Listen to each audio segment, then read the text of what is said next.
Olá, eu sou Guilherme Strock, advogado, autor do site Infolei, uma ferramenta para que os operadores do direito, concurseiros ou estudantes mantenham-se atualizados quanto aos principais julgamentos dos tribunais superiores. Hoje nós vamos fazer o estudo de um acórdão publicado no Informativo de Jurisprudência 675 do STJ. O link para o texto do nosso site está na descrição para que você possa acompanhar. Aproveite e inscreva-se no nosso canal e ative as notificações para ser atualizado de novos estudos que nós publicarmos. O acórdão de hoje ele é proveniente do habeas corpus 550.998 de Minas Gerais e ele trata, no caso, de uma tentativa de homicídio, a incidência do artigo 205 do Código Penal Militar, porque se tratava de um policial militar em folga que realizou disparos contra colegas de corporação e da viatura, a regularidade da instituição militar para fazer a persecução penal, os princípios da hierarquia e disciplina e a vulneração ao bem caro à justiça militar. Para entendermos o caso, então, vamos pegar o nosso personagem José,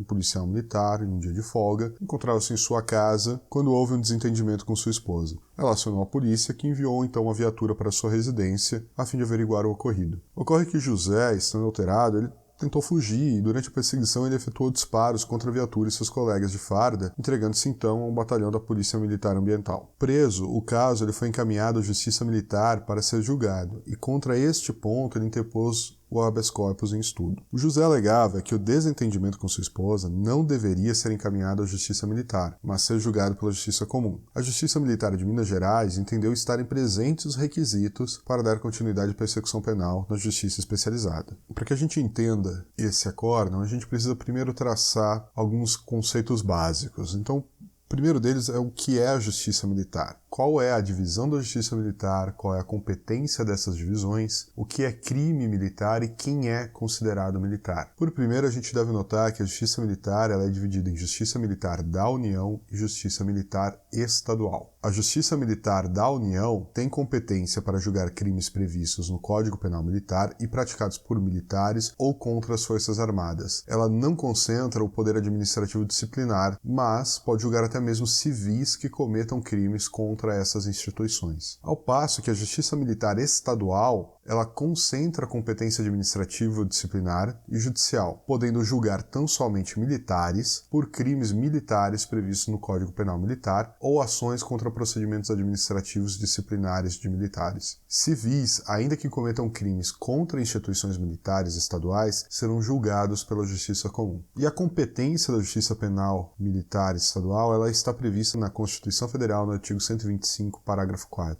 Artigo 125, os Estados organizarão sua justiça, observados os princípios estabelecidos nesta Constituição. Parágrafo 4º. Compete à Justiça Militar Estadual processar e julgar os militares dos Estados nos crimes militares definidos em lei e as ações judiciais contra atos disciplinares militares, ressalvada a competência do júri quando a vítima for civil, cabendo ao tribunal competente decidir sobre a perda do posto e da patente dos oficiais e da graduação dos praças. Então, o que é o crime militar? Seguindo o princípio da taxatividade penal, o Código Penal Militar ele define que os crimes militares em tempos de paz são aqueles previstos na sua parte especial conforme a redação do artigo 9º, inciso 1 do Código Penal Militar. O artigo 9º consideram-se crimes militares em tempos de paz os crimes de que tratam este Código quando definidos de modo diverso na lei penal comum ou nela não previstos, qualquer que seja o agente, salvo disposição especial. O inciso 2, por sua vez, ele não foi tão claro na sua definição, o que é tema de bastante debate, pois incluiu um elemento subjetivo na tipificação, qual seja a qualidade de militar. Artigo 9º, consideram-se crimes militares em tempos de paz os crimes previstos nesse Código e os previstos na legislação penal quando praticados: a.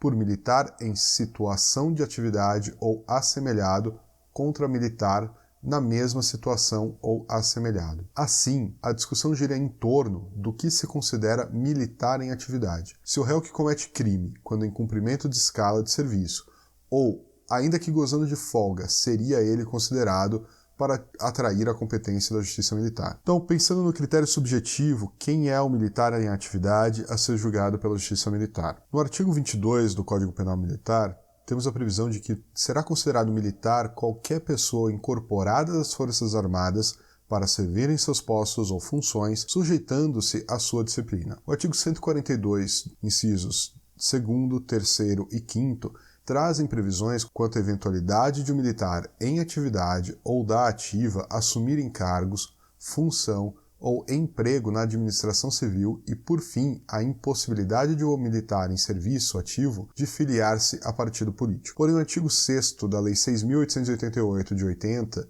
é o mais claro para definir a questão, afirmando serem sinônimos as expressões na ativa, da ativa, em serviço ativo, em serviço nativa, em serviço, em atividade ou em atividade militar. E o artigo 6º são equivalentes às expressões na ativa, da ativa, em serviço ativo, em serviço nativa, em serviço, em atividade ou em atividade militar, conferidas aos militares no desempenho de cargo, comissão, encargo, incumbência ou missão, serviço ou atividade militar ou considerado de natureza militar nas organizações militares das Forças Armadas, bem como na Presidência da República, na Vice-Presidência da República, no Ministério da Defesa e nos demais órgãos quando previstos em lei ou quando incorporados às Forças Armadas. Os termos destacados, então, indicam como militar aqueles que estejam incorporados às Forças Armadas em contraposição àqueles pertencentes à reserva, e nesse sentido temos o posicionamento doutrinário. O termo em situação de atividade não se confunde com militar em serviço. O primeiro caso diz respeito à condição de militar da ativa, o que se contrapõe à situação de reserva ou reforma. De forma geral, é indiferente para o cometimento de um crime militar se o agente estaria cumprindo escala de serviço ou gozando de folga, desde que esteja incorporado às Forças Armadas, no curso de atividade ou missão ou apenas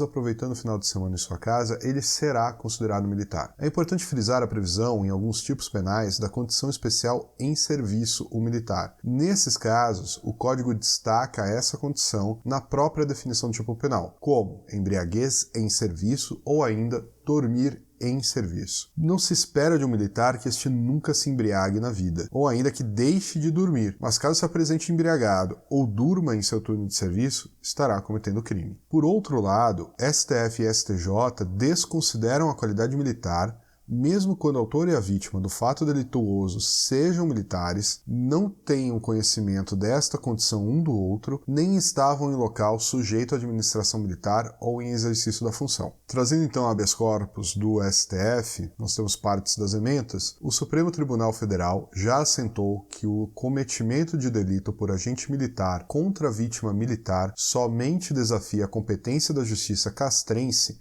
nos casos em que houver vínculo direto com o desempenho da atividade militar. Nesse diapasão, embora o paciente e a vítima fossem militares à época, o crime não foi praticado em lugar sujeito à administração militar, nem durante o horário de expediente, sendo certo que não há quaisquer elementos nos autos que denotem sua intenção de contrapor-se à instituição militar ou qualquer de suas específicas finalidades ou operações. Diante da hipótese fática delineada nos autos, em que paciente e vítima militares, no momento do crime, estavam de folga, fora do local sujeito à administração militar e do exercício de suas atribuições legais, e não se conheciam antes do fato, evidenciada a incompetência da justiça castrense. Assim, não basta apenas o critério subjetivo ser militar, mas há um outro critério objetivo. Esse critério objetivo é a vulneração de bem jurídico caro ao serviço e ao meio militar. Deve ser violado um bem jurídico de valor relevante para a instituição militar, pois, como visto no caso em estudo, o bem jurídico vulnerado seria a vida. Uma vez que fazendo disparos de arma de fogo com a intenção de matar, poderia ser submetido à justiça comum, em razão de homicídio tentado, o que inclusive é buscado no habeas corpus.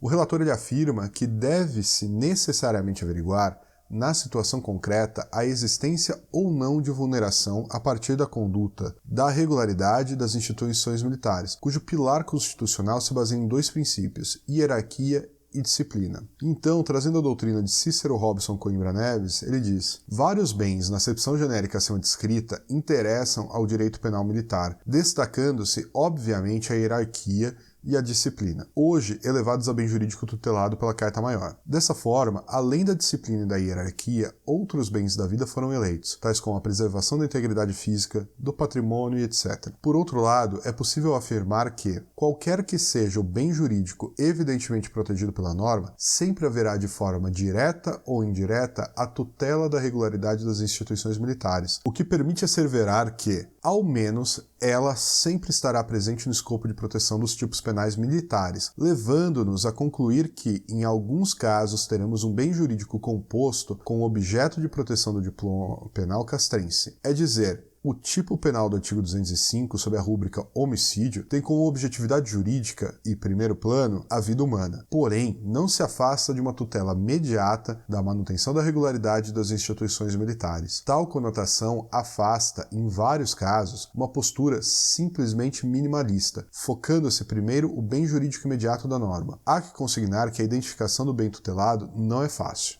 Assim sendo, ainda que estivesse em folga, sendo vinculado às Forças Armadas e tendo atentado contra o patrimônio e a vida de outros militares, deve sim responder na Justiça Militar por estarem reunidos critérios subjetivo e objetivo para a determinação da competência. O destaque trazido no informativo de jurisprudência então ficou como, na definição da competência da Justiça Militar, considera-se o critério subjetivo do militar em atividade, em serviço ou não, aliado ao critério objetivo do bem ou serviço militar juridicamente tutelado. E a ementa do habeas corpus 550.998 de Minas Gerais, para a definição da competência da Justiça Militar, faz-se necessária a observância do critério subjetivo, considerando o militar em atividade todo aquele agente estatal incorporado às Forças Armadas em serviço ou não, aliado ao critério objetivo, que reflete a vulneração de bem jurídico caro ao serviço e ao meio militar a ser perquirida no caso concreto. A fuga e a resistência do policial militar flagrado em situação de violência doméstica contra a esposa, contextualizado com disparos de arma de fogo contra colegas e contra a viatura da corporação, são suficientes para configurar a vulneração da regularidade da polícia militar, cujo primado se pauta pela hierarquia e disciplina. Contrariar as conclusões da Corte recorrida em relação à validade e suficiência da prova colhida, nos termos pretendidos pela defesa, implicaria revolvimento fático probatório, incompatível com os limites cognitivos do writ. Essa foi a análise do habeas corpus 550.998, proveniente de Minas Gerais, trazido no informativo de jurisprudência 675 do STJ. Se as informações aqui trazidas foram proveitosas para você, eu peço que você clique no centro da tela para se inscrever no nosso canal. Estarão aparecendo ainda 2 outros vídeos para que você continue seus estudos. Na descrição você encontra os links para o texto no nosso site e também para o nosso grupo no Telegram. Obrigado e até o próximo vídeo.